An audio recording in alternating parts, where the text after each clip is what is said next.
नमस्कार एस्पिरेंट्स। आज हम यूपीएससी इकोनॉमी के एक फाउंडेशनल टॉपिक को डिकोड करने जा रहे हैं, मनी एंड करेंसी। ये एक हाई यील्ड एरिया है, सिर्फ डायरेक्ट क्वेश्चंस के लिए नहीं बल्कि उन कंसेप्चुअल ट्रैप्स के लिए भी जो यूपीएससी प्रीलिम्स में सेट करना पसंद करता है। तो चलिए शुरू करते हैं ये समझने से कि आखिर यूपीएससी इस एरिया को बार बार ट्रिकी कॉन्सेप्ट बेस्ड क्वेश्चन से टेस्ट क्यों करता है। इसका रीजन छुपा है आसान दिखने वाली डेफिनेशंस के अंदर के बहुत ही सूक्ष्म लेकिन क्रूशियल नुआंसेस में। इन्हें गलत समझना मतलब आसानी से मार्क्स लूज करना। ये है हमारा आज का रोड मैप। हम इन कॉन्सेप्ट्स को लेयर बाय लेयर बिल्ड करेंगे, बिल्कुल फंडामेंटल से शुरू करके उस एप्लीकेशन लेवल तक जाएंगे जो प्रीलिम्स एमसीक्यूज को कॉन्फिडेंटली सॉल्व करने के लिए जरूरी हैं। ठीक है, चलिए सीधे शुरू करते हैं। सबसे पहली बात, हमें फंडामेंटल डेफिनेशंस पर क्रिस्टल क्लियर क्लैरिटी होनी चाहिए। यही वो नींव है जिस पर बाकी सारे कॉन्सेप्ट्स टिके हुए हैं।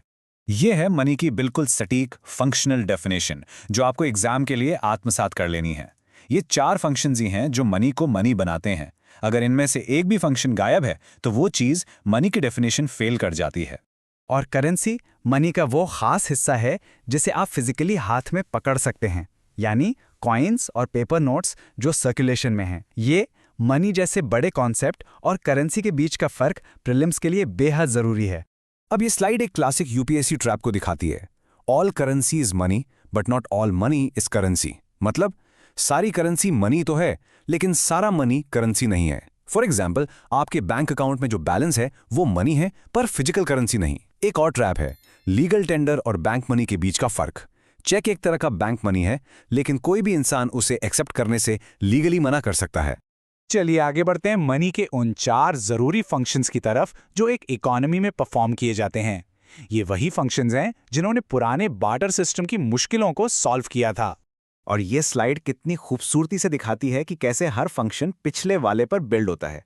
बार्टर सिस्टम में डबल कोइंसिडेंस ऑफ वांट्स की प्रॉब्लम थी जिसे मीडियम ऑफ एक्सचेंज ने सॉल्व किया। फिर मेजर ऑफ वैल्यू ने चीज़ों की कीमत लगाना आसान कर दिया। स्टोर ऑफ वैल्यू से आप डॉलर जमा कर सकते हैं और स्टैंडर्ड ऑफ डिफर्ड पेमेंट ने फ्यूचर कॉन्ट्रैक्ट्स जैसे कि लोन्स को पॉसिबल बनाया। अब चलिए इस एवोल्यूशन को जल्दी से ट्रेस करते हैं ताकि हम आज जो मनी इस्तेमाल करते हैं, जिसे हम फिएट मनी कहते हैं, उसे ठीक से समझ सकें। यहां ध्यान से सुनिएगा, ये यूपीएससी के लिए एक मेजर ट्रैप एरिया है। याद रखिए, फिएट मनी की वैल्यू उस मटेरियल से नहीं आती जिससे वो बना है, बल्कि हमारे गवर्नमेंट के ऑर्डर या फिएट में विश्वास से आती है। एक 2000 रुपए के नोट को बनाने का खर्च तो ना के बराबर है, लेकिन उसकी वैल्यू 2000 रुपए इसलिए है क्योंकि सरकार ने उसे लीगल टेंडर घोषित किया है। तो इंडिया में इस फिएट मनी को कंट्रोल कौन करता है? ये सेक्शन ऐसे फैक्चुअल क्वेश्चन से भरा है जहां एग्जाम में गलती की कोई गुंजाइश नहीं है। तो जो क्रूशल पॉइंट याद रखना है वो ये है कि कौन क्या इशू करता है और लिमिटेड और अनलिमिटेड लीगल टेंडर में क्या फर्क है। नोट्स आरबीआई इशू करता है लेकिन सारे coins government of India issue करती है। और याद रखिएगा, कॉइन्स लिमिटेड लीगल टेंडर होते हैं, मतलब एक लिमिट है कि कितनी अमाउंट तक पेमेंट के लिए उन्हें एक्सेप्ट करना जरूरी है। नोट पर लिखिए खास लाइन, आरबीआई गवर्नर द्वारा गारंटी किया गया ये वादा, यही चीज नोट को उसकी वैल्यू और लीगल स्टेटस देती है। ये आरबीआई की लायबिलिटी को दर्शाता है। यूपीएससी को M1, M2 और M3 के बारे में सवाल पूछना बहुत पसंद है। हम इन मेजर्स के स्ट्रक्चर को आसान बना रहे हैं, सिर्फ और सिर्फ प्रीलिम्स के क्वेश्चंस क्रैक करने के लिए। एग्जाम के लिए आपका प्राइमरी फोकस M1 और M3 के कंपोनेंट्स और उनकी रिलेटिव लिक्विडिटी पर होना चाहिए। M1 सबसे ज्यादा लिक्विड है जिसे नैरो मनी कहते हैं, M3 कम लिक्विड है जिसे ब्रॉड मनी कहते हैं, और ये इकोनॉमी में मनी सप्लाई का सबसे आम तौर पर इस्तेमाल होने वाला मेजर है।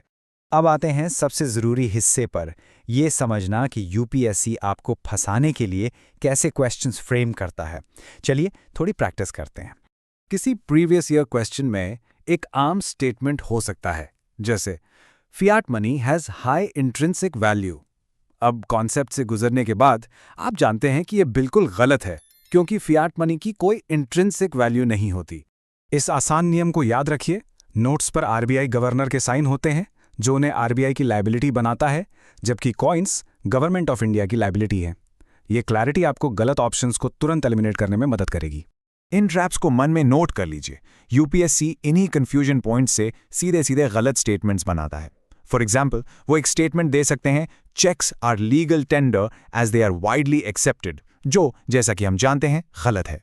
ठीक है, चलिए हमने जो कुछ भी सीखा है उसे आपके प्रीलिम्स फोकस के लिए एक फाइनल रिवीजन चेकलिस्ट में कंसोलिडेट करते हैं। ये 5 पॉइंट्स इस टॉपिक पर सबसे आम कंसेप्चुअल क्वेश्चंस के खिलाफ आपकी ढाल हैं। इन्हें बिल्कुल मत भूलिएगा। अगर आपको एग्जाम में ऐसे स्टेटमेंट्स दिखें तो अब आप उन्हें कॉन्फिडेंस से पहचान कर एलिमिनेट कर सकते हैं। ये एलिमिनेशन टेक्निक ही प्रीलिम्स कट ऑफ क्लियर करने की चाबी है। इन एरिया से जुड़ी खबरों पर गहरी नजर रखें। यूपीएससी बिल्कुल इसी तरह से करंट अफेयर्स को स्टैटिक कॉन्सेप्ट बेस्ड क्वेश्चंस में बदलता है। For example, central bank digital currency का लीगल स्टेटस आने वाले एग्जाम्स के लिए एक बहुत गर्म टॉपिक है। इस सवाल पर विचार कीजिए। भविष्य की संभावनाओं और एप्लीकेशंस के बारे में सोचना यूपीएससी एग्जाम की डिमांड्स के लिए अपने मन को तैयार करने का सबसे अच्छा तरीका है। All the best. Are you preparing for civil services? Do you want to ace it?